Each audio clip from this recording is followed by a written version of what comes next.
Previously on the Goblin Market, the crew vanquished the Lake Moon Screamer skeletons and descended a pitch-black crete shaft beneath the lake to an ancient pump house. There they met a thin elven woman claiming to be on a mission from Gregor Went to open the water main and save the lands below from drought, rather than flooding Torag's Hall, the dwarven city beneath the lake. But something was off. The elf believed Gregor to be a healer, yet her knowledge didn't align with any Kyber the crew knew that had piloted him thus far, except possibly Sheba. The elf, not trusting Charnak's version of Gregor, opted to protect herself and kill the crew by sealing them inside and burning them alive. Angry but undeterred, the crew escaped, flooded the pump house, and destroyed the dam, keeping all the valley's water up in the mountain. A deluge of mud, trees, and rocks now rushes down the palisades and toward the bridge at Stonewarren Gap and beyond. Now the crew must decide: leave Stonewarren after restoring the valley's water, or intervene in the brewing ambush set by the exiled acolytes of Mistra, clean-shaven, magic-wielding futurists, and the dwarves of Torag's Hall, hairy, hard-drinking traditionalists with a dark history of buying human slaves from Hardat and further afield. Both forces are on a collision course near the Stonemasons Guild. Is this even their fight? Find out today on the Dungeon Dads. To the river they tread, only to be swept away. Morning and evening you may hear the cry, candies and berries and baubles to try, sweet to the tongue and sound to the eye, but heed words of caution when you then decide to come by it, come by it, come by it, come by it, come by it, come by it. Just beware the Goblin Market. Hey everybody, and welcome back to the podcast. You're listening to Dungeon Dads. This is the Goblin Market, episode 16. As always, I'm your DM, Tom Blaylock, and I'm joined tonight by John Watson, who will be playing Dinfa. What's up, John? The dam is correct. I think we did it. Fuck, run! Tim Carr playing Ebis. What's up, Tim? I was close. Just get out of the way. And Sam Frank playing Charnak. I think we gotta fight more undead. Well, fellas, I don't know. Last time ended up in a pretty... on the one hand, you did it, right? You came up here to sell the books to the dwarves and return the water. Now, there were some things in that intro that I don't feel like I gleaned from previous episodes. Okay. Tell me I think more. there were a couple of reveals. The dark history of dwarven slavery. Well, we talked about this when you were walking with Aline. Aline mentioned it. I think I was confused as to who was the slaver. I see. I think I thought that was outside the mountain, not inside the mountain. The dwarves were, all the dwarves. That's their way. Well, I got that it was inside the mountain. I was like, definitely when we go inside, they're Tim's doing all the modernizing talking. now. Tim's doing all the talking. And that she thought Gregor was a healer. So she mentioned that when you were having a conversation with her, she was like, "You were a healer. When did you learn magic?" And it's a little throw out thing, but that's, I guess I just want there to be sometimes a little bit of we doubt. have to pick up on those things. Yeah. I just want there to be a little bit of doubt in your mind, probably about, who was piloting Gregor at the time. And is the elf an enemy? Like, she's potentially just horrified that, like, you're messing with her mind. I mean, you showed up as Percival, I'm and then a you nice changed guy, into Gregor. I swear. Yeah. Yeah, but she did lock us in a room and literally try to just light us on fire. Yes, she did. She did. She made a calculation, and she, and And I don't know if she smartly or stupidly closed the lid. That's stupid. Yeah. Because you guys would have burnt up. Instead, the oxygen was we would have was been cleaned running up. out, taking fire damage, and being Yes. hideously disfigured. Instead, we got our eyebrows singed off at the barbecue. Yep. That's right. That's and right. then just had to not breathe the smoke in. Yeah. Yeah. So yeah, those details are what I'm working with. So that's sometimes we use these intros to make sure we're on the same page. like it. All right. We know one thing about this elf fugitive. She is not a master of physics. I mean, it's also dangerous to think that like someone could have been down there and, if that thing is really airtight, that top, I mean, you die down there if oxygen's not getting if you're working down there. Yeah. Yeah. Mm-hmm. Yeah. Yeah. So anyway, Either way, that horror is destroyed. It was shattered. it's shattered. It's gone. It's gone. So the mysteries we haven't figured out are where the grate is that the shark told Charnak about. That's right. We know there's water now flooding down the side of the mountain in the correct path, presumably from up here to go back down to the valley. Although the destruction it will bring is probably going to be very fun to watch later. Yes. Or fun for Tom to describe. Yeah. And yeah, I guess fuck boys, we got the dam. So do we want to get the fuck out of here, or do we want to take care of these fucking necromancers? Make sure they don't come rebuild the thing, and they certainly build those homes fast. I bet they could put the dam back up pretty quickly. How many are we talking about? Seems like we're wildly outnumbered. Aye, but it's not just us. Yes, but they're weak. I'm sure Deanfa can take care of them. They don't have any beards. There's no power without their beards. No, but like they will be distracted and fighting the other dwarves, presumably, right? There's a raid. There's fires over there. Let's at least check it out. We can go see. You haven't led me wrong this far. I have no problem taking necromancers out of the. Our job here is to improve life or whatever. The reputation and standing of Gregor Went, and therefore the Went dynasty. And no one's standing has ever been improved by taking shit from necromancers. But we are going to leave no stories behind. Well, perhaps we make sure we leave a story behind with the dwarves. I pat him on his shoulder. Buck up, Deanfa. Now get in front. It might be useful to have the dwarves in the mountain as our allies as well. I would agree. When do the dwarves come out? Are they out? Are we not sure? Hear about the fighting. I'm rolling a stealth check. Okay. I'm beginning to sneak towards the fighting. I think Deanfa needs to roll a history check to see if he 16. remembers when the fighting started. Yeah, right. I saw a lot of fire. I don't know what the fire was. Mm-hmm. Natural 20 history check. Ooh. Oh, wow. That was actually a history check. I'm not the DM. Damn Joe. it. All right. When you were making your way on the lake, on the boardwalk, you saw that fires were starting, and that this detail, you weren't thinking about this so much in the moment. The gray robed faithful of Mistra were trying to put those fires out. Okay. All right. So probably they were not set by the Mr. Folk. as part of the ambush. Mm-hmm. Yeah, why would they be burning their own houses down? Mm-hmm. That's right. That's right. All right. I hop in the front. I start heading toward the fires. So you have a couple of options here. So you blew up the dam, which is at the far end of the lake. You can head back straight across the lake, which takes you directly to the fires on that boardwalk. Though, because you've gone that way a couple of times now, you know that there's not a whole lot of cover, places to hide as you walk up.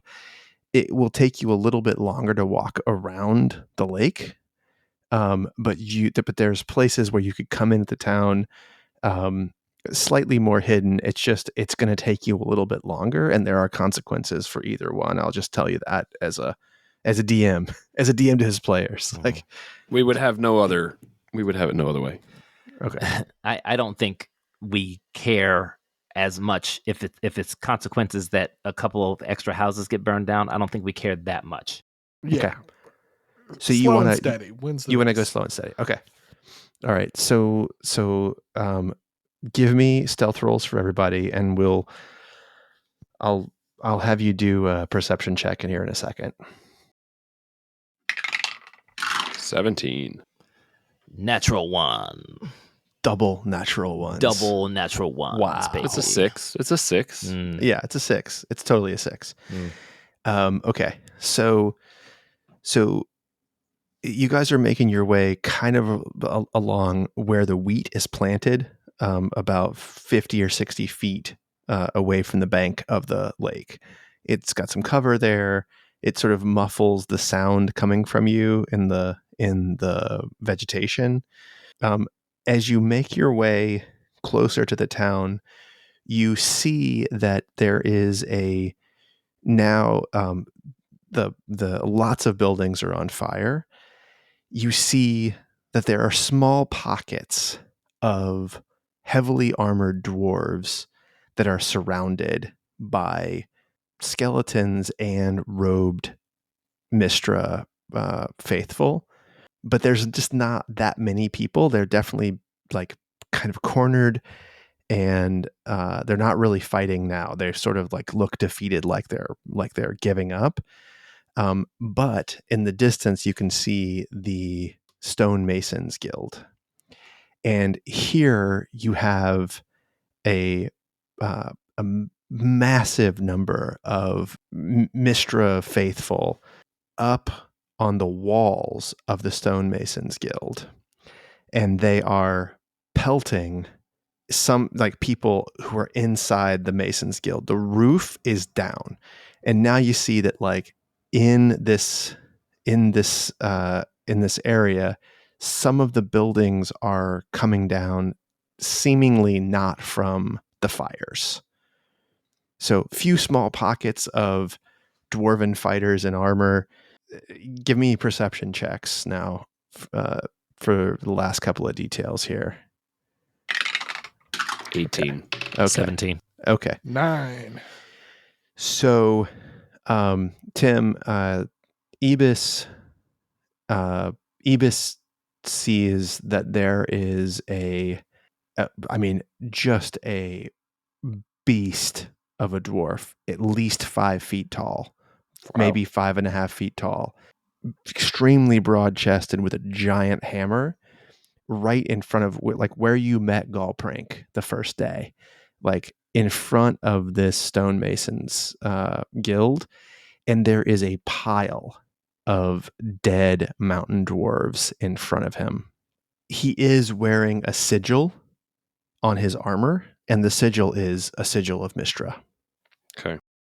John. So Dinfa is sort of looking around. You notice that all throughout the area, there are like small floating orbs of blue light that occasionally are blowing up and sending shrapnel, like magic shrapnel out. And you see one dwarf sort of clearly not see the damn thing, and it just takes his head clean off. Damn. And let's see Those here. were his last words. Yeah. Damn. And Charnak as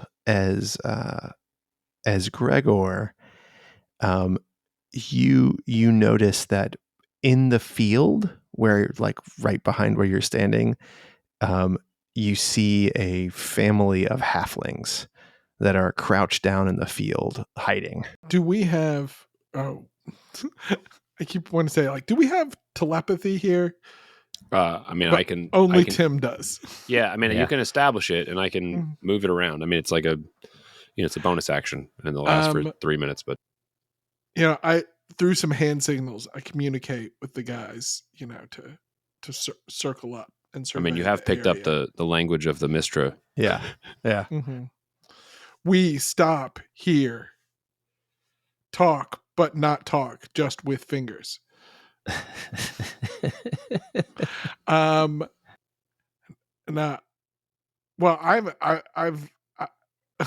haven't seen anything. Also, I'm like, what do you guys see? There's There's blue a light big one. blowing up dwarfs. There's a big one over there with a. He's like the size of a human, littered with bodies around him. Is there any blue light coming toward that one, Tom? The blue lights seem to be stationary. Okay. I want to do a history check here real quick. Tell me what you're 22. thinking of. Well, in dwarven societies, the larger ones are always in charge. So I bet that's the one we need to speak to. I don't think we're going to get close enough to talk to him. Looks like he's in quite a rage. Well, is he under threat? Well, he's got that sigil that the Mistra followers wear and surrounded by mountain dwarf bodies and looks to be ready for more. And But wait, aren't they both Mistra followers? Not the ones under the mountain, no. Who are the dead ones, Chanek? I don't know. I can't see them. and Wait as you're talking, Point of clarification. Yeah. Do they also worship Mistra under the mountain in No. a different way? Okay. No, they were kicked out for blasphemy. But yeah, I assumed blasphemy meant you're worshiping Mistra all wrong. All wrong. No, they're separate. I think I made that point at some point with Gallprank maybe, but as you're sort of discussing this, you hear the halflings like, a small halfling child like makes a scared sound, and another one you hear an adult say, "Quiet, quiet," and then over in the town, you see a dwarf with a beard on fire come running out of the stonemason guild, and the giant dwarf turns around and chops his head right off. Does the giant dwarf have a beard? He does have a beard. No, he does not have a beard. He does not have a beard. No beard, but he's wearing heavy armor. That's got to look so weird. Yeah, it looks weird. And he's big. I think we need to take that one down. Yeah, seems like the most appropriate course of action. Can everyone shoot arrows? Let's do it from far away. I like it. I'm pulling out my bow and arrow. Okay. You're about 250, 300 feet away from the stonemason guild where you are right now. But you have a pretty clear shot. Can we get closer? Creep up? Yeah. You could definitely creep up. Let's creep up to 120 feet. Okay. All right. And he's all lit up like a beacon, and we're all in the shadows. Yes. Yeah. So just to paint you a map now, you have one small clump. There's like three of these robed dwarves. We're going to call them faithful. You have three faithful kind of surrounding one still living mountain dwarf between you and the stonemason guild. If you get to 120 feet away from the big guy, you are going to be about 20 feet away from that small clump. You also, John's character sees this, Dinfa sees this, but no one else sees this right now. The blue lights, there's probably 5 or 6 sort of spread out, and they're blinking. They're sort of like disappearing and coming back and disappearing and coming back. How close to us and to the other dwarf? There's none until you get about 100 feet away from the thing. So they're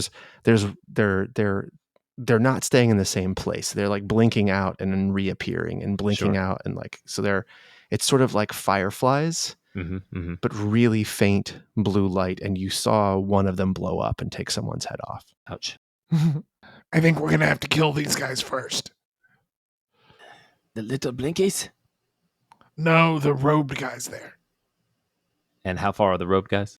They're from you right now. They're about 100. Like before you creep up, they're about 100 feet away from you. Are we in dim light? You're in dim light. Yes, you are. All right. And you said we could creep up without the big one seeing us? He's quite a bit further away. He's quite a bit further. Like he is clearly guarding this door. Both people trying to get in and people trying to get out. Okay. And the one you saw coming out was on fire. All right. How many faithful do we have here? 3. 3, and they're beating up on one dwarf. They're sort of like squared off now. There's 2 dead mountain dwarves and 6 dead faithful, like in an area, in a clump. And so now they're just kind of squaring off against each other. All right. Dienfa, you take the left. I'll take the middle. You take the right. All right, I start Davin. creeping toward one. Ebus. I can't do much until I'm much closer. You don't have anything that can fire from a range? No. I've got the... No, I could throw a dagger, but that's just the one. Did you know we were going to be outside today? Never mind. Okay. Can we find some cover? All right, yeah, I'd like to find a wall to hide behind. Yeah, and find then some knock an arrow. appropriate cover somewhere in the neighborhood of, 80 feet away from him. I'll do telepathic speech on Charnak. So we have that going for 3 minutes. I'll keep eyes out for anything else, any other threats. Great. 1, 2, 3, fire. All right, so yeah, Right. I'm finding cover and firing an arrow. Okay. We get an advantage on this. Yeah, you get advantage on these attacks. Awesome. And then after you all do your thing, we'll roll initiative.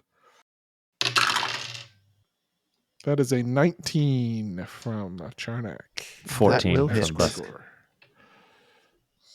14. That's close. That's a miss. But You're attacking the robed guys, right? Yeah. Okay. Yeah. That's a miss. Oh, Cinder Guy takes 6 piercing damage. Okay. You're not doing the planar warrior thing, right? I can't. I'm too far away. Okay. All right. And your arrow pierces and his robe comes open and you see that he's got cuts on his chest already. So you notice this guy is already kind of fucked up. already hurt. Mm-hmm. All right. And I hide. Okay. You missed 14. Yes. Yeah, I missed. And then Tim, you do anything? I'm going to stay undercover. Maybe I'll be a little ahead of them. Mm-hmm. So if they're at 120 feet, right? So I can move up to 25 feet further ahead if there's cover up there. Okay. And then I've got my head on a swivel looking for anything that might be more threatening closer to us. Okay. All right. So let's go ahead and do initiative and ignore the name that's going to come up on this initiative. It's But I just don't wanna. no. The attacks are correct. That's all. That's all. It's don't. Ooh. 15 for Busk. Natural 20. Ooh, I got That's a 23. cumulative 20. 23 for Charnak. Okay. All right. Again, just ignore those. I was like, which one of them looks like an archer? None of them look like archers. Don't worry. Those are the ones I kill first. The attack modifier is correct. That's all. Yeah. Okay. So Charnak, you loose an arrow and it enters one of these robed monks, dwarven monks, and he turns his head to look at you, and you recognize him as one of the monks that set fire to a book in Percival's lounge, waiting room, welcome area, the library. And he looks and he doesn't see you, and he's looking. He says, "Oh no, they must have sent people from the outer areas." And you notice you can hear it from here. He's talking. Mm. Hmm. And he sounds vaguely French. It's only kind of. There's only so many accents a man can do in one episode. Listen, I already put one arrow in him. I'm going to put another arrow in him. Okay. Although this one, do I get advantage on this You're one? not going to get advantage on this one. He's actively looking in your direction. That is a 13. Okay. That whizzes right past him. And he says, "You must kill the last dwarf here. We must stop them. They're coming from the lake as well." Okay. And it is Ebis? Is that you, 20? Yeah. So how far is the one that Charnak shot? About 80 feet from me. 80 feet from him. you. So probably 60 feet from you if you went up 20 feet ahead. And is he close to anyone else? Yes. The three of them are sort of all around this dwarf. So the farthest anyone is from anybody else is 5 feet. So there's. Are you asking about acid splash? Yeah, I'm just that and the dwarf that they're around is still alive. He's still alive. Yeah. Okay. He's sort of like a wounded dog here. He's occasionally swinging his axe and missing, and they seem to not be actively trying to kill him now. Just keep him trapped. Got it. So what I'd like to do is move up to about 60 feet away, and I know he's looking this direction, so I don't know if there's like a shadowy or hidden way to get there. I have 25 feet of movement. And you're already 60 feet away, right? Yeah, you're already 60 feet ahead. away. Okay, great. Yeah. So then I don't need to move. Yeah. So actually what I want to do is create bonfire and put it right, if I can get it right on like the ass cheeks of two of them, but not the dwarf that they're attacking. Yeah. And that also should help, light up the area a little bit more for Charnak and for Dinfa. Yeah. That so works. I'm gonna put a bonfire right under their butts. Okay. So give me the damage. Is that a D8 or a D6? It is a D8. D8. Okay. And if they stay there all right, at the end of their turn. What's the dex save on this one? It is my dex saving throw at 13. Okay, the first one succeeds, and the one that's already hurt fails. Okay. So that one will take 2 fire damage. Okay. Yeah. And suddenly there's a fire there for them to worry about. And he calls out, he says, arrows and fire. This is not the mountain dwarfs. They're using magic. Now he's Russian. Okay. All right. At least he's not dragon. Yeah. And he steps out of the bonfire and he holds his hands up and he puts his fingers together and he sprays out this green mist at the dwarf, and the dwarf takes it and just suffocates and falls to the ground dead. And the other one that is in the bonfire that did not take any damage, he moves out and he starts running toward you. And you can tell he doesn't quite see who's where, but he moves 30 feet in your direction, and now he's only 30 feet away from you. And he lies down prone. And it kind of behind a very small stone that has come off of one of the buildings. So it's like rubble, and you notice that there's now with the bonfire's light, you see that there's rubble kind of like all over the place in this like main square. And and the third one takes off running toward the big dwarf. And as he's running,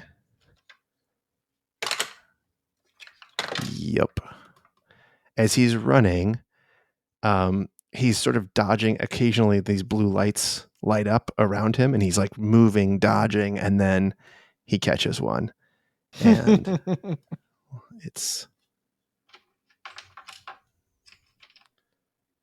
Does it hoist him? And it just blows him off his feet, and he falls over dead. In my head. Don't touch. No, wait. Wrong voice. In my head. We must not touch the blue lights. Yeah, for sure not. Okay. And Dinfa, it's you. All right. They're the charging one, us, Dinfa. We're on the clock now. You better start shooting better. the one that I shot at, I'm shooting at again. Okay. He is, let's see here. That one is, he's still standing up. 17. That's a hit. There we go. All right. And 7 piercing. And the arrow goes into his chest, and he just falls backwards dead. And the one that is lying down, you hear him, he calls out, and he says, Karn, come help us. We're being attacked from the lakeside. Karn, come. And you see the big dwarf, like he's looking out, and he says, you gotta handle them yourself. I'm here killing mountain dwarves. Okay, and it's you, Charnock. Can I duck? Oh, sorry. Duck again? Yeah, you can duck down. Behind your wall. Yeah. Yeah. All right. I'm just going to try shooting at him. Try shooting at that guy who's, you know what? I take it back. I only have one attack. I'm going to ready it for if he stands up and starts moving. Okay. The guy who's Easy laying enough. down. The Yeah. guy who's laying down. Okay. Because you're within range of Karn, right? Like he's like 200 and something feet away. Or do you get disadvantage on that still? Yeah. Anything see. over 120. Yeah. I see. Okay. Okay. Yep. That's it for me. All right. It's you, Ibis. All You right, still have your bonfires up. My bonfire is up. You know what gets a guy to move from behind a piece of rubble? I do. And there's nobody standing in my fire, right? Nobody's standing your fire now. Then I will move the fire, so to speak. So I'll basically create a fire in the space where the dude is laying down. Okay. So it's a DC 13 deck save. Because he's Or- prone. Does he have any malice Disadvantage on deck saves on when you're prone, right? Is that true? Mhm. I think so. So didn't we look that up like 2 episodes ago? Or it Maybe. takes 7 damage. Yeah, it's a good roll. Let's see here. Prone, disadvantage on attack rolls, movement, option is to crawl. Nope, doesn't say anything. No, okay. I guess you can roll or whatever. Yeah. Okay. So he's gonna roll. Let's see. Oh, it's not Probably good. going to save, but he's not going to stay there. 16. Mm. And he rolls over, and he jumps up and tries to run toward a building. And then I shoot him. Shoot him. 9. It just whizzes right past him. Shit. And he makes it Dinfa, you're rubbing off on me. he makes it to the side of a building, and he sort of disappears behind it. And it is, let's see, it's your turn, Dinfa. All right. How can I see the one that's on the floor? No, he rolled up, jumped up, and ran toward the building that's over there. So he's like disappeared behind the building now. Okay, he's gone now. Yeah. And how far am I from from the beardless giant dwarf? Let's see. He's an extra 60 feet behind those guys. And so you guys said you got to 80 feet, I think. Mm-hmm. Mhm. So 140 feet away from you. Okay. I'm gonna fire at that guy. Okay. Are you going to move up at all? No, the longbow is 150 feet. Oh, okay. Oh, it's 100. I thought it was 120. It's 150. You're probably right. Well, look on yours there.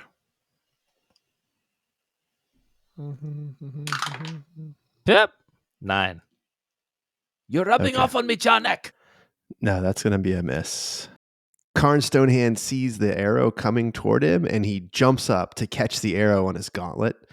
And the arrow hits and just splinters into pieces. And he laughs. He goes, "Oh, ho, ho, ho, ho, arrows!" And let me roll initiative for that guy. He likes them. Give him some more. Okay. Let's see. We're going to be back at the top of the order. It's Charnak. It's your turn. Yeah. So Charnak, he has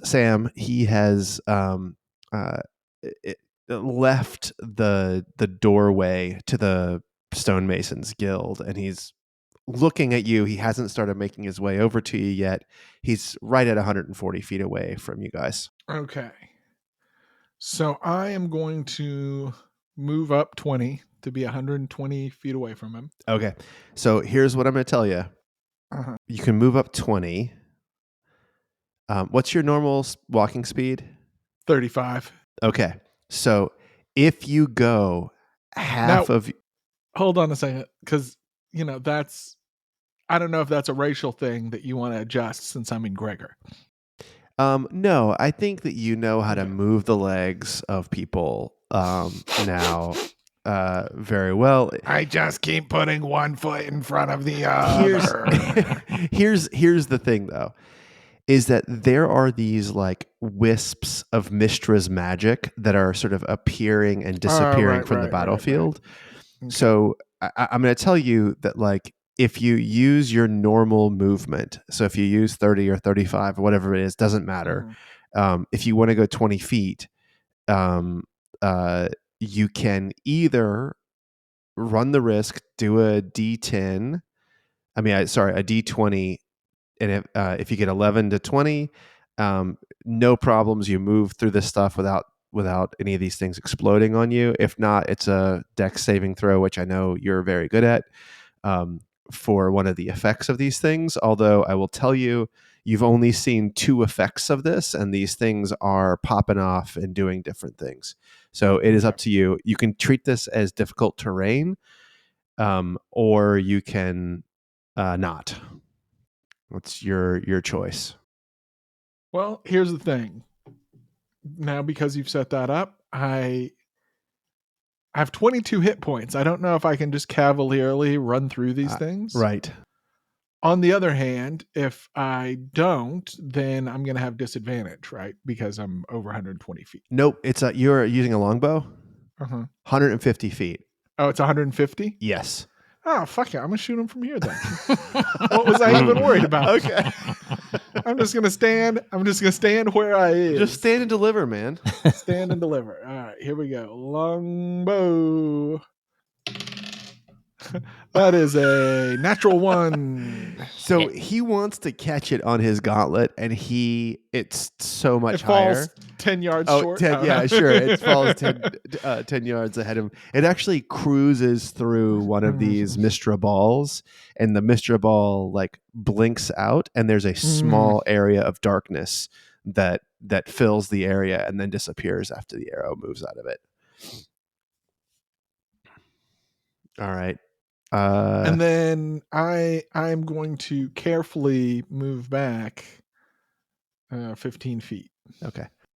To be 155 away from this rampaging berserker dwarf. Yeah. I mean, he's not yet berserking, I'll tell you. I mean, he's upset. But he's not raging. But he's not raging. Not exactly, no. All right.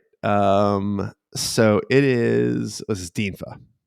It No, should it's be not Deefa. It's Davman. That's Dab. you still yeah. you still Ebus. don't have it's I still Davman have the with picture. glowy hands. It's Davman with glowy hands I gotcha. because that's when he can cast spells, right? Like Ebus. that's It's you, yeah, Ebus. yeah. All right. Well, 140 feet is too far from me to really do anything, and I'm You're like 20 feet ahead of everybody else, right? You were about 20 feet ahead of everybody. Yes. So you have moved into the field of like these Mistro wisps, but you're safe. If you can see them pop up and you can move out of the way. They're not. Right. It's not. And those dwarves that I tried to burn, they Uh, are One's dead and one ran off. one ran off. Okay. Well, shoot. There's not a whole lot of stuff that I can do at that range. And what's between me and him as far as cover if I was going to run another 25 feet? So you're in the middle of a street. So the street kind of dead ends into the Stonemasons Guild. Mm-hmm. And so you're kind of like straight ahead at that. There are buildings that are in various states of construction that are on either side of the road. Okay. They're all of them have essentially Crete pillars that are going up with at least one floor like built, but none of them are what's the word I'm looking for here? Covered. Like they're not closed in. None of them are closed in. So they very much look like a concrete shell of buildings. Okay. And I've got my head on a swivel. Are there any other threats around my compatriots? The big threat is Karn and these orbs. Right. You saw the dwarf that ran around one of the buildings, and then you heard her continue running.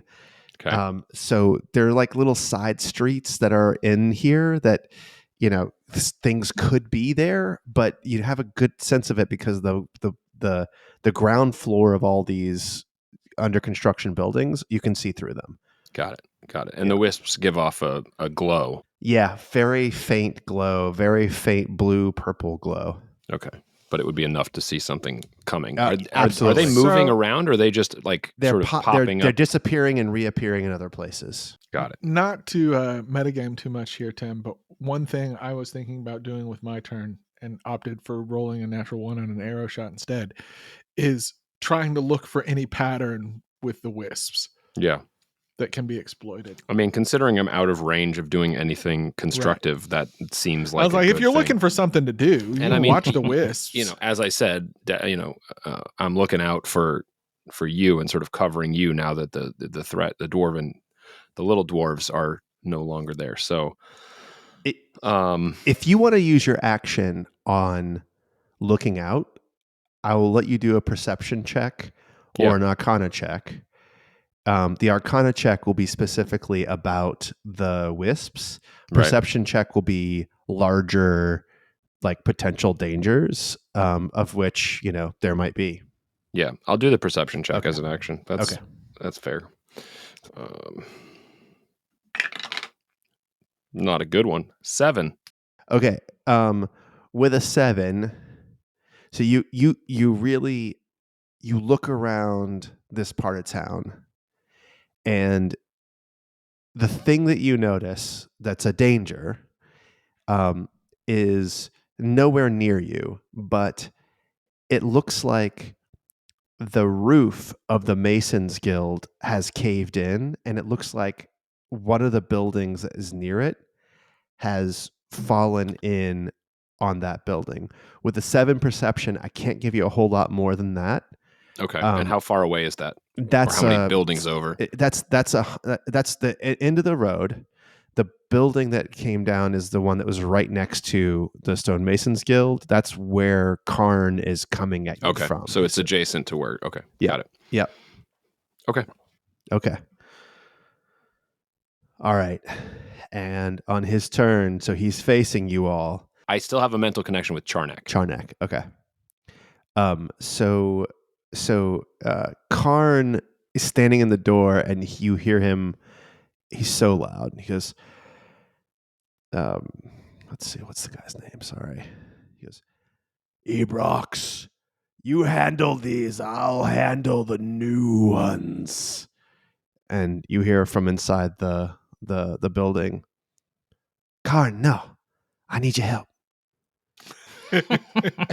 and We hear that all the way out here from inside the building. You hear it because it's like, it's dull. It's only 120 feet. If you think about it, 120 feet, it's, 35 yards, 155 yards. feet. Thank you. Yeah. Oh, that's true. Well, yeah, that's true. Well, Ebis hears it better than you do.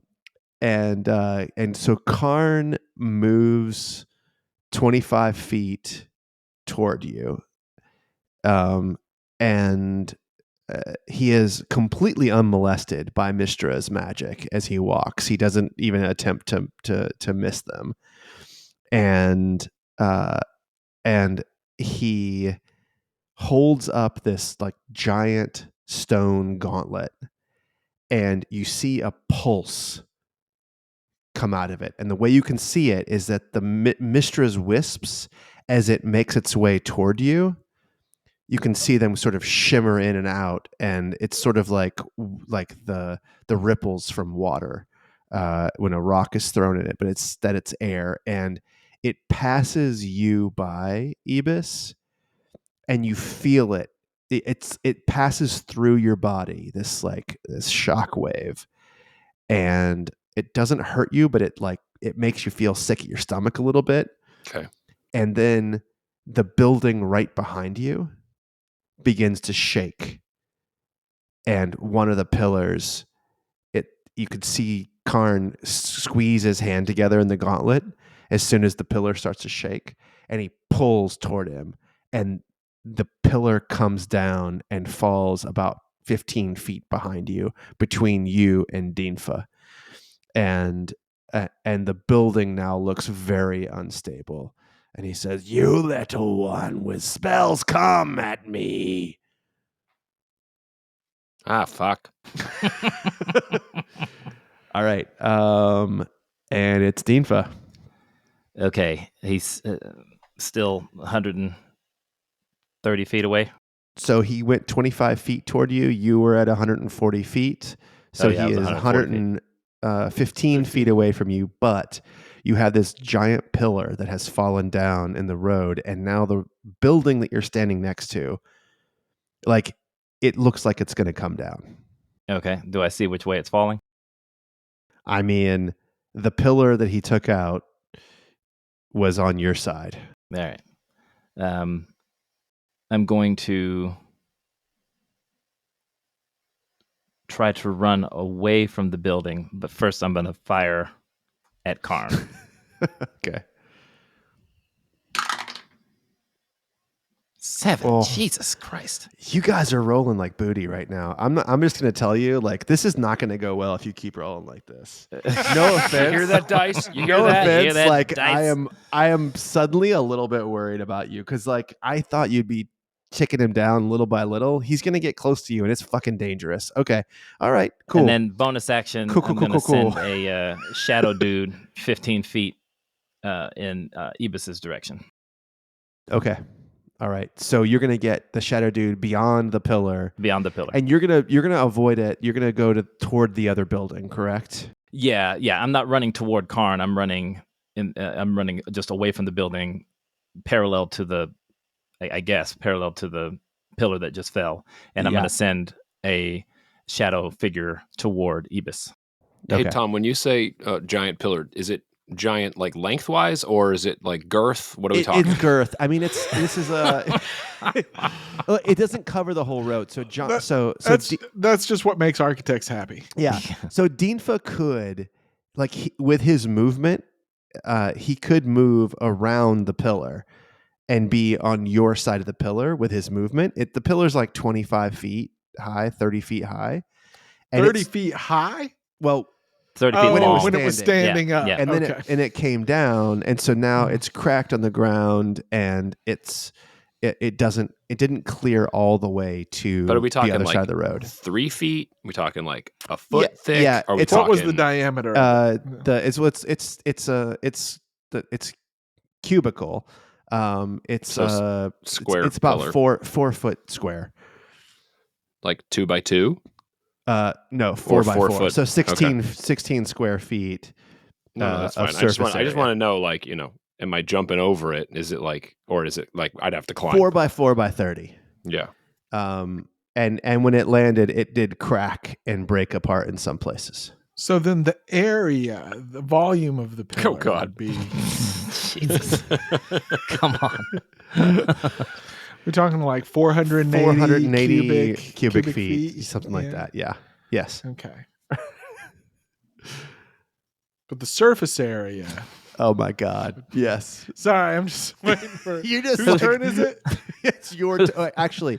Okay, now it's turn 0. So I'm gonna roll. Does this building come down this round or next round? So D20. If it's 1 to 10, it's coming down this turn. 13. So it starts to like rock back and forth, and the second floor does collapse on the first floor, and now it's like leaned toward the road, and it looks like it's the only thing that's keeping it is the other pillar on this side. So that other pillar looks like it's going to come down, and Ibis is in the way for this building. Like if he stays where he is now, this build he'll be in the rubble. What's the square footage of the second floor? Well, how tall is the building though? Is it the same height as the pillar? Yes. Okay. Yes. Yeah. It's 3 stories. Right. 10 feet per story. So it's 30 feet total. yes, and Sam's keep going. and it's about a Keep 20 going. foot. It's about 20 foot by 10 foot level each one. Okay. Gotcha. Okay. Enough to flatten you for sure. Yeah. Okay, so that's going to be you, Charnak. I give a silent prayer to the gods that I do not believe in, and I fire my longbow again. Okay. Because of where you are, you will not yet have partial cover.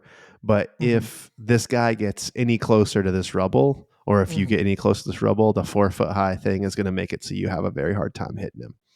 That is a 15. That hits. Thank you, Jesus.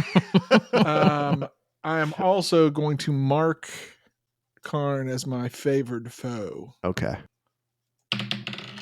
and he will take 9 piercing damage. Excellent. This is a very good start, guys. Oh God. And you can see the arrow hits him, and he swipes his gauntlet to catch it, and it just barely misses catching it. And the arrow enters into Hits his him shoulder. right in the neck, knocking him dead. No, that's not what happened. He's bleeding out. He's bleeding out. I can see it. All right, you miss you. All right. So it sounds like I have to get my ass away from here. And probably the rest of you too. Yeah. They're attached. So I'm going to sprint toward Dinfa. In my estimation, does 25 feet seem like it's enough? 25 feet from where you are, if you go straight to the other side of the road, you are probably going to be out of the rubble coming down from that building. Okay. And now that you said keeps- sprint. Are you No, dashing I know. or are you? Well, that's why I'm debating. It's like I don't have my eyes actually there, so I'm like, would 25 feet cover it, or do I need to dash to be like safely out of harm's way? And also remind me the distance to him when I'm. So he is So he is on the other side of the pillar. So he's like that's. Let's just imagine that comes down exactly perpendicular to the road. From where you are, you'd need to go about 20 feet before you can start clearing that pillar. Okay. Um, And I'm on the same side of the pillar as he is, or I'm on the opposite? You're on the opposite side. And so, Dinfa is on my side of the pillar. Nope. No. Dinfa is ahead of me. So Dinfa is behind you. You are. It's Karn, and then 105 feet, and you. So I am on the same side of the pillar as he is. As Karn. Yes. Okay. But Dinfa is on the other side of the pillar. Right. Yeah. I got you. Yeah. You're there kind of alone.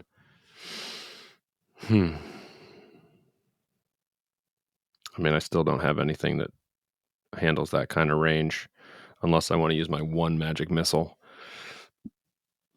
And I feel like a shield might be more prudent to hold on to that spell slot for. Although I do have 2 sorcery points left. So I could make that another spell. I'm trying to, is that a bonus? I think that's a bonus action, right? Yes. Yeah, maybe it's worth sending a magic missile and then doing that. But I'm definitely going to run 25 feet. I'm going to run sort of along the pillar away so that I would be on a path to merge with Dinfa. Yeah. And you could probably use the pillar as in case the building starts coming down, you're small enough that you... Right, to just use it as a little bit of cover. It's higher than you, right? How tall are you? Yeah, I'm under 4 feet. Yeah, so you're... But does that incur wisp? It's going wisp to incur danger? Potential wisp danger. Yeah. So the wisps, I know the wisps are like coming and going, but are they coming and going within a certain, like, I don't know if they're coming and going within a certain range of him. You're in the area that the wisps are existing. Right. Yeah. Got it. Yeah. They are not cool wisps.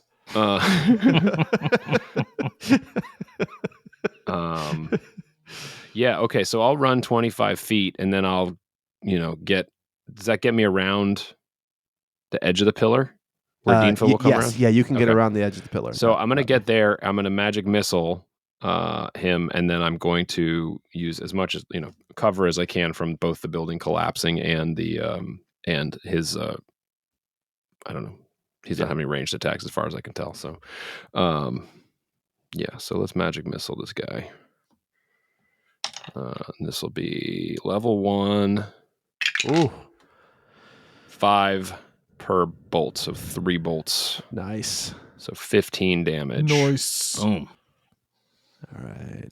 And then retroactively, I'm going to say that magic missile was a good idea. That was a really good idea. And then I'm going to use my 2 sorcery points to bonus action back into a spell slot, so I have that. Okay. Nice. Is that a second level spell slot then? Is that a first level spell slot for 2 sorcery points. Okay. Yeah. And I used a first level, so basically I just use my sorcery points.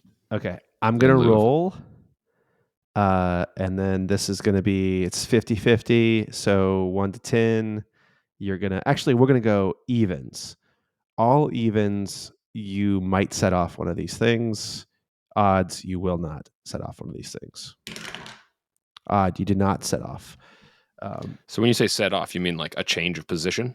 No, so when you move 25 feet, you were running through areas that have these wisps, like got it, disappearing and reappearing, and you did not run through the space of one of the wisps. I didn't realize it was like a constant like twinkle kind of thing. I thought it was more like there's a wisp there and then it takes its turn and reappears somewhere else. It's just constantly like coming on and coming off. Like they're lasting, they're there for a second. And, oh wow. And then they disappear and then reappear someplace else. So a turn is 6 seconds. So the same wisp moves 6 times in one turn. Jesus. Okay. Or 3 times, sorry, because it disappears off for a second and then on. Okay. So it is Karn's turn. Karn says, "Little guy, don't run away from me. You shoot spells at me." And he moves another 25 feet toward you. He is now 80 feet away from you, and his gauntlet begins to shake, and you can see the shockwave coming again.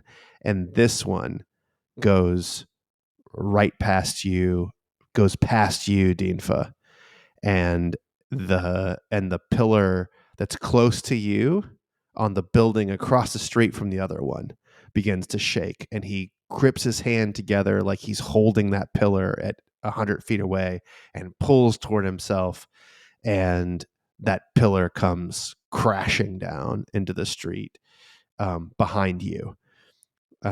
And that building looks unstable. That is that is now you and Ibis are right up against it now. Jesus.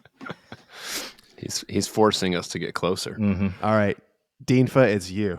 All right. If I run the opposite direction of Karn, does it look like that is a shorter distance, or There's no Mistress Wisps like if you run back toward Charnak, Mhm.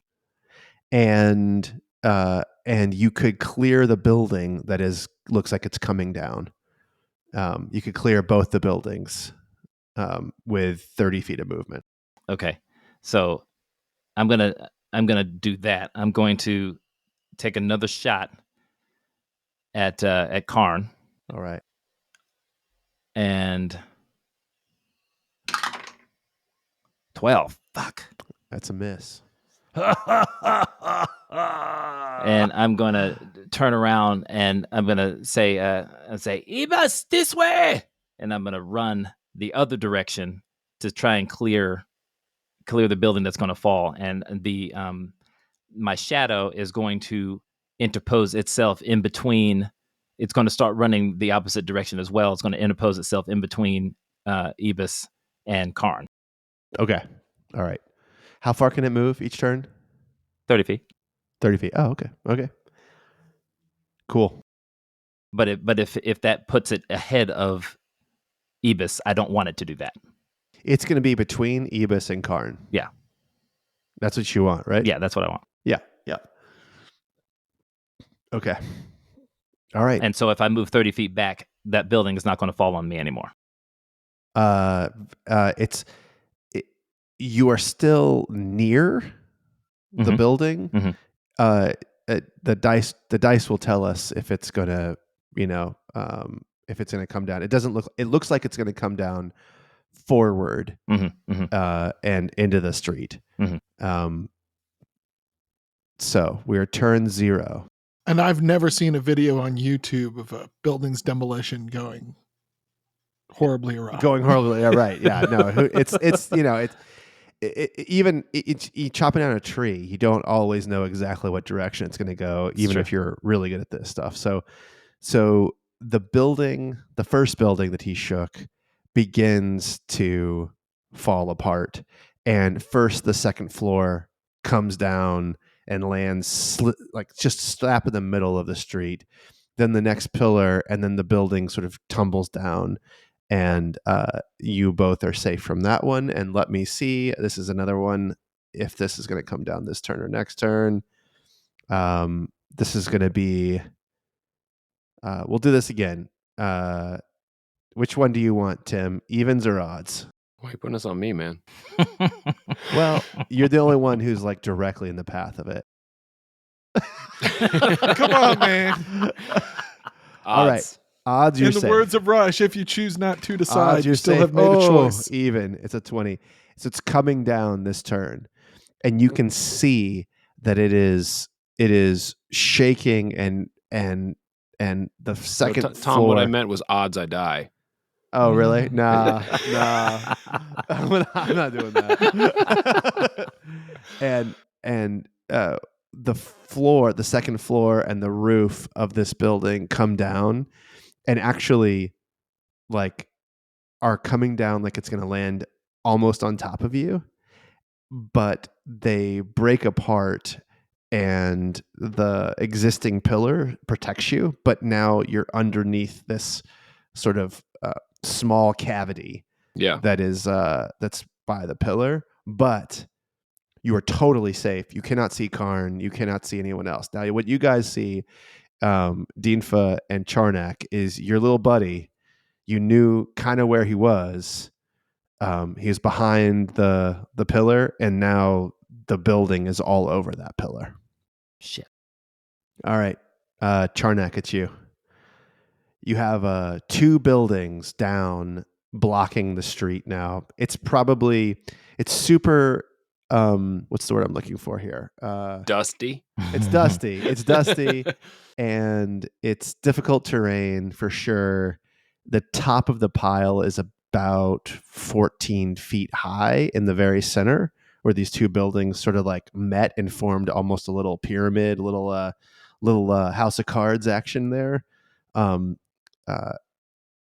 you'd have to like snake your way through the difficult terrain to get to your buddies at this point. Thought I had some stuff here to deal with difficult terrain. Your favorite terrain? Rubble. Actually. Rubble is my favorite terrain. my favorite biome. Okay, so basically I just see a big pile of rubble in front of me. Yeah. And Dinfa on your side of the rubble. And Dinfa on my side of the rubble. What are the buildings to my left and right? To your left and right, they are... So you are not in yet in the city proper with buildings. Mm-hmm. So there's another row. There's 2 more buildings left and right of Dinfa, and those are the last 2 buildings on the street before you get out into the until you get out into the field valley, toward the lake. Field. So it's not, there aren't even like low, not thatched huts or anything. It's just those 2 buildings are sort of the end of it, and then it's empty lots next to it. But like the city extends in both directions away, like on either side of those buildings. So you could like go down a different street. You could do, to get around this rubble. Or you could climb into that building. You could go through the site of the old building that came down too. So, I mean, okay. So I am looking to the north, right? Towards Karn. Yes. Say. Yeah. Let's say. Okay. Yeah. To my right, to the east, is a building that came down on its lot. What is 1 lot further to the east from that? So that is a regular. That's a wooden building. That's still standing, small, not made of crete, and does not appear to be held up by individual pillars. It's more of absolutely not. It's stick construction. Yeah, more of a distributed construction. Yes. Does it look like a private residence or It looks like a private residence. Yes. Okay. I would like to. Is it 1 story, 2 stories? 1 story. We say one story with a kind of a. It's not an A-frame, but it's got a pretty steep for rainwater peaked roof. Yeah. Roof. Yeah. Okay. I want to try to jump up on the roof of that house. Okay. Wow, that's high. I mean, like the bottom of the roof is about 6 feet off the ground. And you could kind of... I mean, I'm a tall guy. Yeah, it's true. I guess you could jump up there with your... This is like a halfling village, right? Yes. So you could get up on there. I guess acrobatics. I guess you're better at that than you are with athletics, right? Yeah. Yeah. All right. Acrobatics? Just to keep your hands and your feet as you jump up. Because you can jump that high. I just want to, 14. Perfect. Okay. Yeah, you can get up on that.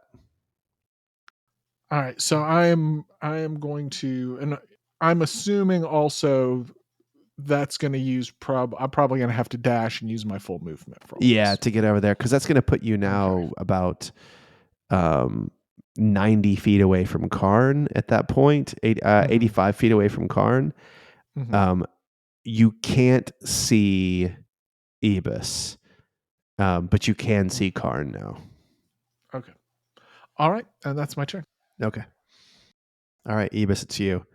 So you're in the rubble. I'm in the dark, I'm guessing. I mean, there are places where you can see the light of the stars through it. You're not completely buried here. Okay. But you can see a path back the way you came, closer to the first building, Okay. to the west, that you could probably get out of. Okay. Is there so- also a path back toward Dinfa? So that is just all rubble. Like, I mean, you don't see any light from that direction at all. Okay. I mean, there Well- might be a way out, but it's black. if you're Just dusty saying and it's rubble. most important for me to get out of this thing, then the way is to go back west. Right. Well, I do have my mental bond with Charnak, so I will tell him, Charnak, I am buried under here, but I am fine. Sometimes it's good to be small. Careful which hole you pop your head out of. You don't want to lose it. Well, the only one I can see, I think, is back where I was when near the first building that fell. If I'm still If oriented. there's one way right. out, then there's only one way out. Where are you guys? Is anybody fighting? I have Overwatch control. Okay, I will make my way slowly, but I might wait another few seconds to come out. And I'm going to crawl or walk, as the case may be. I mean, I'm small. Wait, can I see? I can see where Karn is, right? You can see where Karn is. Yeah. From my position. Yeah. So how can I relate that to Ebus in some I mean, he way? hasn't moved from where he was Mhm. when he brought the building down. Mhm. But So he's still probably 60 feet north of your position. that's correct. Right. Yeah, that's He's, correct. he's still 60 feet north of your position. Move now. Okay. There's no wisps underneath all this rubble. You don't see any. You would be able to see them underneath this rubble. Right. You do not see them. Okay, so I'm going to make my way through the opening that I can see. How far do I have to go? And do I have to crawl, or is this No, you walkable? can. You can actually walk because you're 2.5 feet high, right? I think so. I have to. You're fine. Like you. This is like roomy for you. Yeah. I didn't even write down a height on him. Maybe it's on my other card.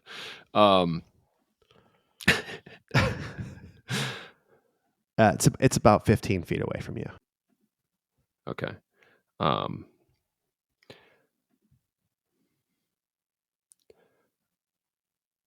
I'm going to get to the edge and look out, just to get a sense of if it's covered in wisps, to see, kind of like as I'm getting closer to the edge of the hole, what am I seeing as far as landscape and terrain and battlefield? So, when from Without sticking my head out. yeah, I gotcha.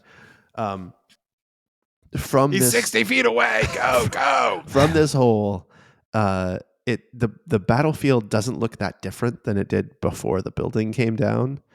But now you have a sort of a clear shot, and you can see the Stonemasons Guild from here, and you see two bearded dwarves come running out of that building, and one of them stops dead still, and you see just the faintest glimmer of purplish light that has impaled him from behind, and he falls down, and the one that got away looks down at his friend and then continues running and is running back toward the mountain from here. So you can see him, and he just sort of runs across the street to the west on that street where the Stonemasons Guild is, toward Aline's, like the direction of Aline's house. Okay. But it just makes it sound like these wisps are just like instant death. Or all of these I think dwarves that's have the like other two, guy 2 who was HP. back there. Yeah. Yeah. I don't know. Part of me just thinks it's almost makes sense to play dead and let this guy engage. But are the wisps moving with him? No. Okay, so those are just kind of in an area, and they're They're staying in an area. They're in an Got area. it. And in fact, there- you don't see any wisps Tim's over. really starting to sound like me. Yeah, you don't see any wisps over by the Stonemasons Guild. I'll tell you that. Okay, They are sort of between you and the Stonemasons Guild. right. So I'm guessing the rubble would be, there's enough buildup now where if I wanted to go over the pillar, I could probably run up some rubble and come to the other side of the pillar. I would I mean, say I can't see the other side, but I could see presumably. it is difficult terrain. Okay. You could dash and get your full 25 feet of movement, but you have 15. You've gone 15 feet. You have 10 left. Right. So you'd have another 35, 20 feet left, maybe, Right. if you dashed. Okay. So I've gone 15 feet. I'm going to pop my head out and acid splash Cairn. Okay. And that is a DC 13. Is it Dex or? It's a Dex save, yeah. Okay. For 3 damage. All right. And there's nobody next to him, obviously. So he's not good at this one. All right. And he fails it. So he takes the 3 damage and he goes, oh, little one's still alive. I'll fix that. And then I have like 10 feet left of movement. Can I get up onto the pillar? Like, is there enough rubble to climb? You'll be outside of the cover. Yeah. Yes. Yeah. You can get up on the pillar because there's no building now to bring down. Yeah. You're climbing up and over the building, so it's about 14 feet high in the center of this rubble pile. So you're going to have to go up and over that if you're going to make the. Yeah. I mean, I think kind of what I'm thinking is like I want to come out and then I want to get up onto where the pillar was, unless I can't do that because it's so high now to be able to see Dinfa and Charnak and, the lay of the land. You would, I mean, you won't know this about where Dinfa is, but you'd need to be up probably 9 feet high to see where Dinfa is, to see around this rubble. And he's 60 feet away, right? Yeah. Yeah, that's fine. I'm going to tell me how far up I can get. With 10 feet of movement, and once you get on the top of the thing, you're only going to get 5 feet up. So okay. So you'll be kind of above the pillar on the second floor of this thing that has come down and pancaked down on top of you here. Yeah. Okay. And Karn loves seeing you, and he says, "Come closer," and he moves 25 more feet, so he's now 45 feet away from you. And his gauntlet sends a shockwave toward the rubble, and he pulls the stone that you're on, and you are pulled 15 feet toward him. Give me a acrobatics check to stay standing. Yep. 23. Oh, 23. For 23, I would let you jump off of this thing that he's pulling toward him and land on the existing rubble. Yeah, I'll do that. All right. So he pulls this piece of a rock, and it sort of like shoots out from underneath you, and it slides into the street. And he goes, "Very tricky, little one. I'll find you." All right. And then it's his turn. Or that was his turn. That's Dinfa's turn now. Okay, my shadow has been crushed. Yeah, your shadow was crushed when you pulled that stone. That's the one that hit it. Yeah. Pew, gone. Pow. All right. How far is he away from me now? So you can't see him where you are because there's rubble towering. Rubble. Yep. And how? Oh, you can see Charnak though. Charnak is in you could go through the old building site and get to the roof if you wanted to go that way, or you could climb up and over the rubble. And then how long would it take to climb up over the rubble or like get to a place where I could see? You could get to the top of the rubble by dashing, and it's difficult terrain, so you can get there that way. And then what about going around it? There's no going around it. It's too big. Around it, yeah, you'd be you'd still have some difficult terrain, but you see where you could kind of get around it. If you use full 30 feet, you might be able to see the guy. Okay. If you're trying to go around. Okay. I'm gonna shout, Ibis! I'm gonna go around 30 feet because I don't know what's going on. It just looks like a building fell on top. I'm going to go around and try to see go around to see Karn, and I'm going to put a new shadow on the other side toward Karn, and I'm just going to say picking on small folk, you worthless beardless dwarf. And Yeah, hopefully that gets him to stare right at me and see the shadow pop up right in front of him. He turns his head, and that shadow gets up in front of him. He does not like that at all. How far is the shadow away from him? Because it's 15 feet from me. 15 feet from you. That's about 30 feet away from him now. Okay. Yeah. Okay. And I'm going. So that's a bonus action, and I'm going to hold an attack. Using your shadow. Using my shadow. Okay. All right. Cool.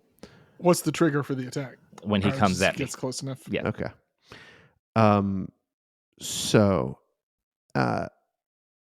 everybody who can see, actually, you all can see the Stonemasons Guild now. You see a dark-skinned, bald goblin, 3.5 feet tall, dark green skin, has a mustache that sort of comes down and hangs down underneath his chin, but no beard. And he's wearing a Mistra flame symbol around his neck, and he's holding this wooden wand in his hand that has a 4-foot long purple translucent blade in it. And he comes running out of the building, and he throws the wand, and you can't see where he's throwing it, but you hear, "Oh!" And then the wand is back in his hand, and he says, "Karn, come on, man, hurry up, take care of them. I got 2 more in here." And he goes back in the building. All right, it's Charnak. From my sniper's nest, draw a bead on Karn.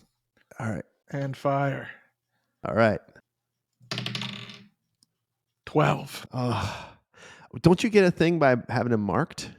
Not for favor foes, just extra damage. He doesn't have Hunter's mark. Unless you want to give me advantage for having the high ground.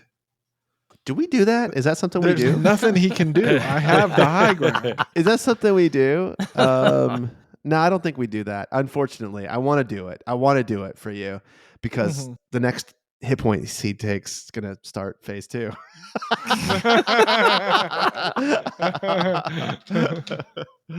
All right. I mean, he's taken like 12 damage. We have not been prolific. No, I guess my magic missile did 15. Your magic missile did pretty good. I can tell you he has taken 27 damage. No, 17 damage. 17 damage, not 27. I did the math wrong. No, wait a second. No, because my magic missile did 15. And then he only took... Has he been raging or like I've done 18 to him, Tom. And I did 9. Has he been taking half damage? Yeah. Your first number was right. My first number was right. Yeah. Make sure your math is right on that sheet. My math is right on the sheet. I didn't realize I was looking at the wrong number for his original hit points. All right. All right. It is you, Ibis. And he's 65 feet from me? No, he's 60 feet. No, he is now 45 feet. 5 feet away from you. Got it. Oh, no, 35 feet away from you because he moved up 25. No, then you move up 5 feet. He's 40 feet away from you now. Okay. I'm going to put a bonfire under him because it actually does more damage than Acid Splash. All right. Maybe. Well, he's about to be engaged with a shadow too, so. Yeah, and I want to also I'm going to pay attention to if the wisps around him are affected, if there are wisps around him. Okay. So it's a DC 13 dexterity check again, and I rolled a 1. All right. Let's start phase 2, baby. He fails. He fails it. Triggered. All right. No, it's not just 1 hit point. Sorry, it's 2 more hit points. But after that's that. what you said. I know, but I thought for sure you'd do Yeah, me more too. than 1 damage. Okay. Are you gonna keep climbing?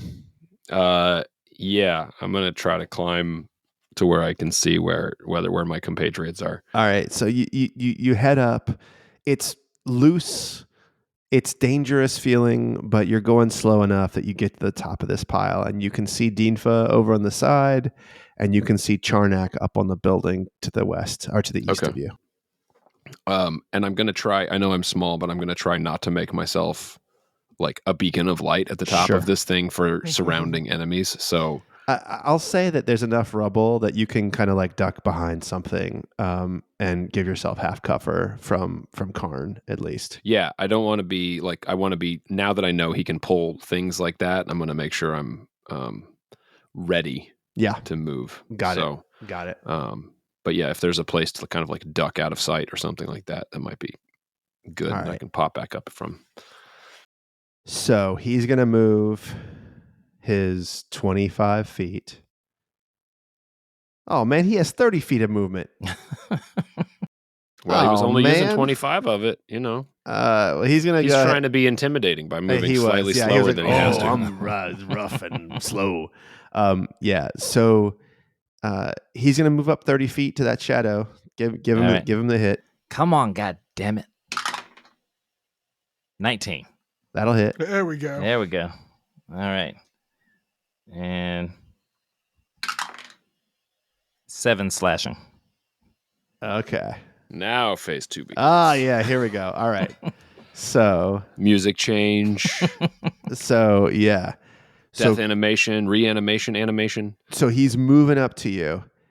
Your shadow swings at him, and suddenly you can see he is just losing his fucking shit. His face turns red.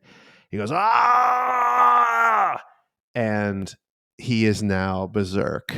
And I'll read you this. When Karn drops below 40 hit points, he takes an immediate legendary turn, gains advantage on all attacks and saving throws, has damage resistance, and attacks against him have advantage. And so he swipes at. Would you also say his love for us is like a truck? His love is like a truck. So he from his belt he produces a hammer, and he's holding it with his stone gauntlet hand, and he swings this hammer, and he crits your shadow. I'm not rolling damage. I don't want you to see what it looks like. But the shadow just whoosh, and he moves another 25 feet or another 30 feet toward you, Dinfa. So he can move. This is his legendary turn. Okay. Now he's back into his regular turn. And so he's moved 60 feet total this time. And Ibis, as he moves, you see that he's wearing a symbol for Mistra. And you can see that the wisps just don't blink anywhere near him. Got it. As he's walking. It's a ward of sorts, it seems That's like. correct. That's right. And he's going to get all the way to you, Dinfa. All right. And he has 2 hammer strikes. Oh, nope. He's going to do this. If only we had some way to cut through these wards. He swipes at you with his hammer. Mm-hmm. 24. Yeah. Okay. This is really bad. All right, here we go. 11 bludgeoning. All right. Ow. And then he drops the hammer. The hammer is wrapped. He has a string attached to his hammer, a leather sort of belt attached to his hammer, and he begins to spin the hammer kind of right at your face. Oh, crap. Mighty Thor style. And what's that? Mighty Thor style. Mighty Thor style, but it basically creates this like incredibly fast moving area that becomes a shield for him. And so it's going to be a little difficult to hit him. as Okay. he's spinning this thing in your face. And that is his turn. And you all see this guy, Ebrox, the goblin. He runs back in to the Masons Guild, and you see this like pillar of light shoot up through the Masons Guild, and now the night sky is just completely lit up. A couple of 120 feet away from you. All right. Back to the top, Charnak. I again say a silent prayer to the gods I do not believe in. Okay. Please, for the love of Christ, just let me shoot this guy. 15. So you have advantage, but then disadvantage because he's swinging his hammer. That hits. 9 piercing. Oh man, that hurts him. Ah, Ebrox, come help me! He calls, but You like arrows now? You like that? So it's not harder. do not like it. Wouldst thou like some making fuck, berserker? All right, and it's you, Ebus. So it's not harder to hit him. Well, he gets 2 attacks. He is using interposing hammer to give disadvantage to all attacks against him. It makes it a straight wipes roll. away. It wipes away the advantage that you Yeah. get on for hitting him. Gotcha. Yeah. Gotcha. Yep. He didn't think he could kill you in one swipe. Next time. Next round. All right. Hit him with another magic missile. Ebus. Do it. I mean, you could say that in my head, and I probably No, I'm yelling it out loud for everybody to hear. in my head, this will be my last one. Why wouldn't you shoot him again? What's wrong? Don't you love Deanfa? All right, I'll shoot him with the magic missile. I'm not going to roll a 4 like I did last time, I don't think, but we'll see what happens. Come on. Yeah! Awesome. Oh, 15. No. As 3 tiny little pokes go. Oh my God. That's really. Yeah, he looks. I mean, he stumbles back, and when you hit him, his swinging hammer stops swinging, and he's no, Ebrox, please help me. And then I guess it might make sense to start making my way down, but no, I'll stay. All right. Okay. Karn, Stonehand, scared. Wait, did we miss Deanfa? No, Oh, he's in Okay. between me and Evis. All right, yeah. Yeah. Scared, horrified, berserking. Only one way out of this, and it's straight through your face. Do you want to And- take my duck berserk? And so here he goes with advantage. Deanfa's life is ticking, clock berserker. Oh, shit. That's a natural 20. Jesus Oh, Christ. shit. What's I the can't- auto death? What is true death? 49. Oh, he's not going to get that. All right, 17. Okay, I have knocked. He just clocks me. I knocked the fuck out. All right. Knock the fuck out. Charnak, get him now. Dinfo's down. Karn looks around. Ugh. He's still berserking. You motherfuckers are too far. All right. And he's going to hit you again. Death save. He's gonna hit Deanfa again. Yep. 25. That's going to hit. That's 2 deaths, 2 failures, right? Yep. Yeah. And he turns around and begins running back toward the Masons Guild. He goes 25 feet. And it's Deanfa. Now, if I get knocked out, I wake up somewhere else, yeah? You wake up at the back at your camp In the wagon. in the wagon. Yeah. And I just But Busk. oh God. He got us again. And what is happening over in the town? he look dropped at the 2 light. buildings on Ibis. Look at the light. And your stone man is pointing up, and you can see up over the palisade. You can see it does not stop going up. This pillar of light goes up deep into the night sky. And it's coming from the middle of the city? It's coming from the Stonemasons Guild. The Stonemasons Guild. Okay. Yep. Yeah. All right. Am I able to get back into Busk to try and do a death save? So go ahead and do your death save. Look, you don't know Busk that well, but I'm going to let you roll your normal con death save. I think this is how we're going to do it from now on. Is like, you've trained this guy. This is one of the things you trained for. Mm-hmm. All right. I've been rolling like ass this entire time. 16. God damn it. All right. Whew, that's success. All right. Shit. That's 1 success, 2 failures. Shit. Okay. From the Stonemasons Guild, this dark green skinned goblin runs out, dashing toward Karn, as Karn is running toward him. They'll reach each other next turn. Ebrox, you hear him, he's singing.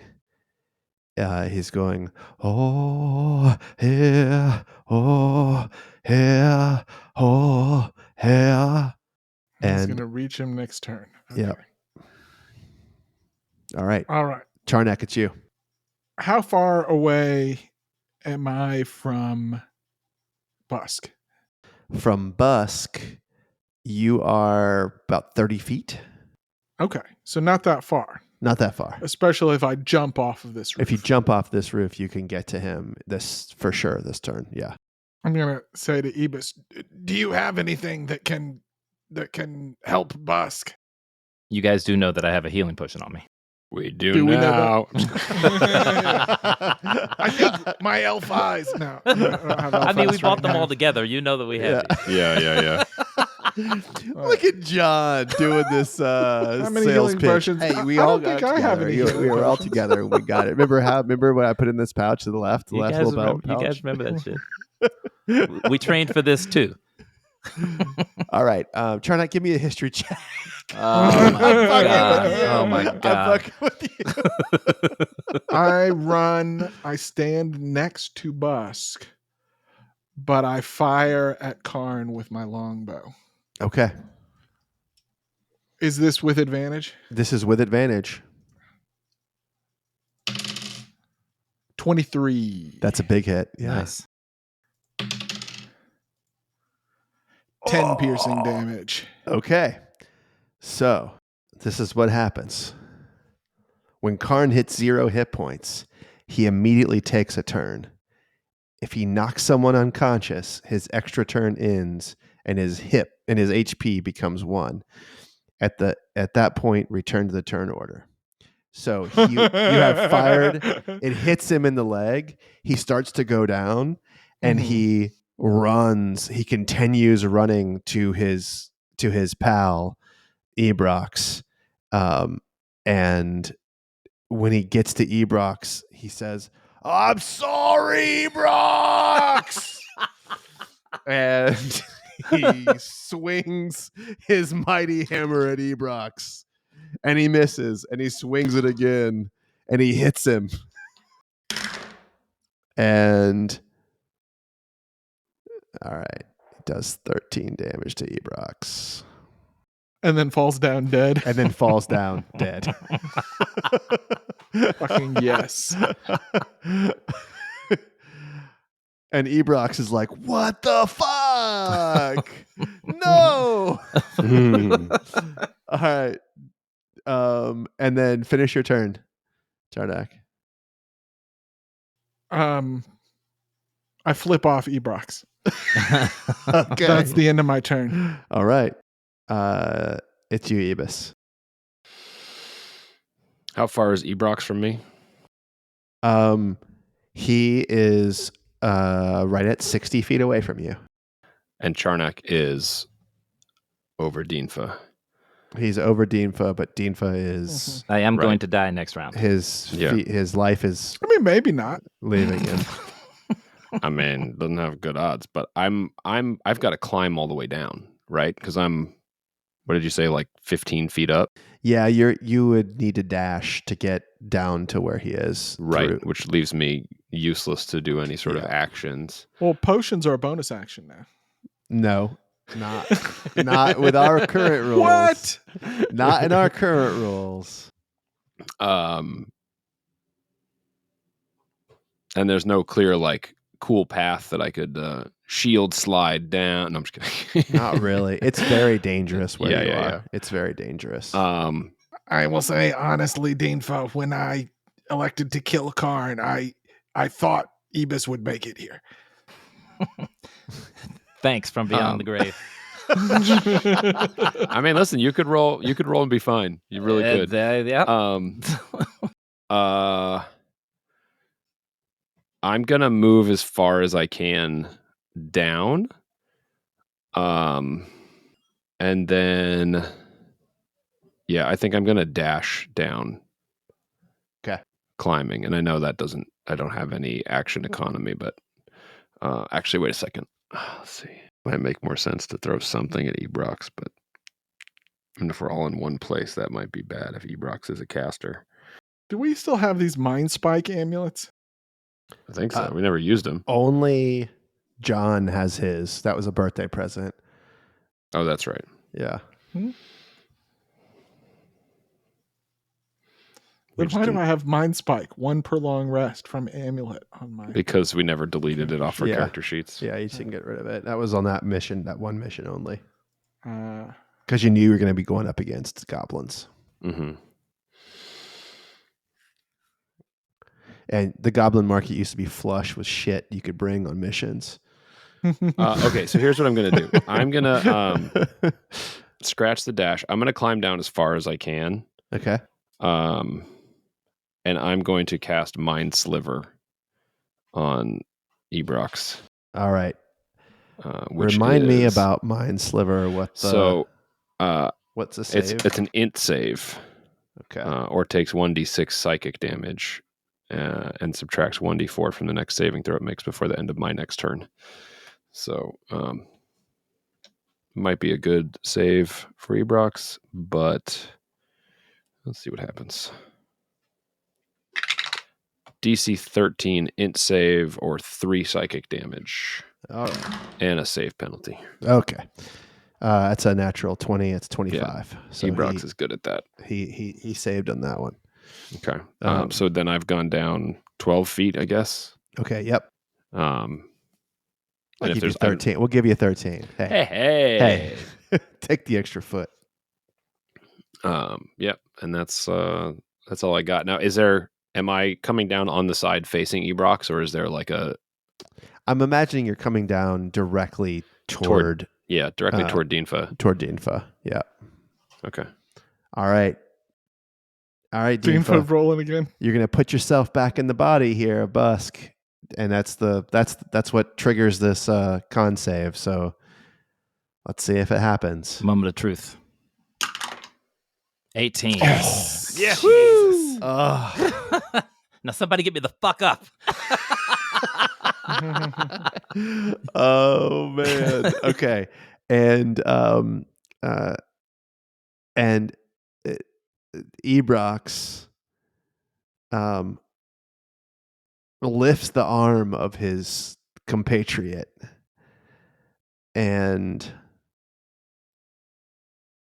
pulls a potion from his robes and has it in his hand, touches Karn, and the two of them disappear. And this giant thunderous sound comes out, and they leave behind them this explosive carnage in the middle of the road.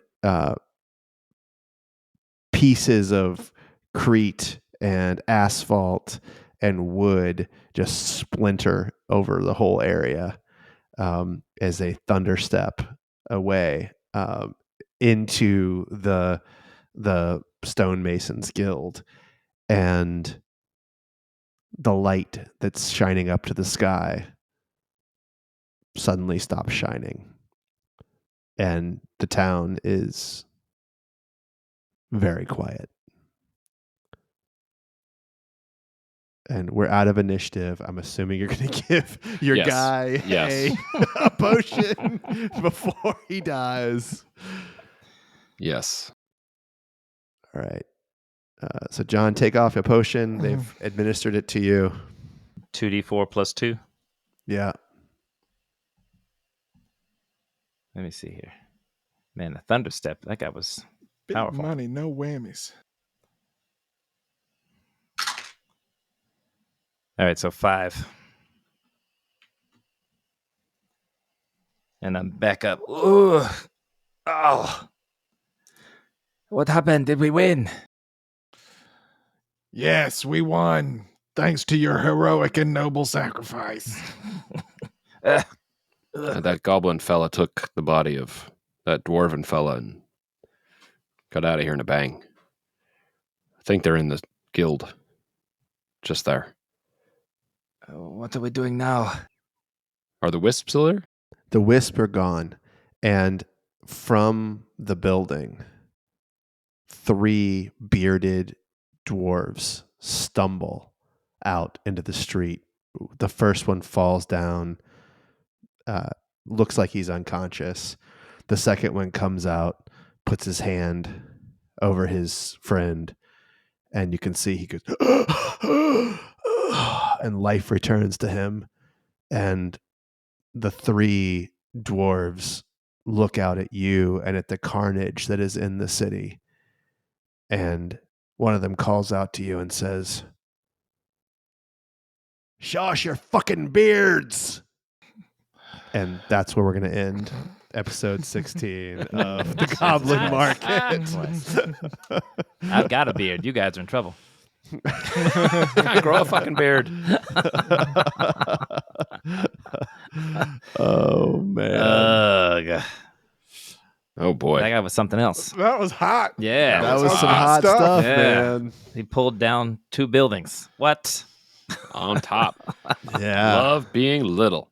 Yeah. That was great. Jeez. That was great. Oh my god. Karn, Stonehand, and Ebrox Etienne.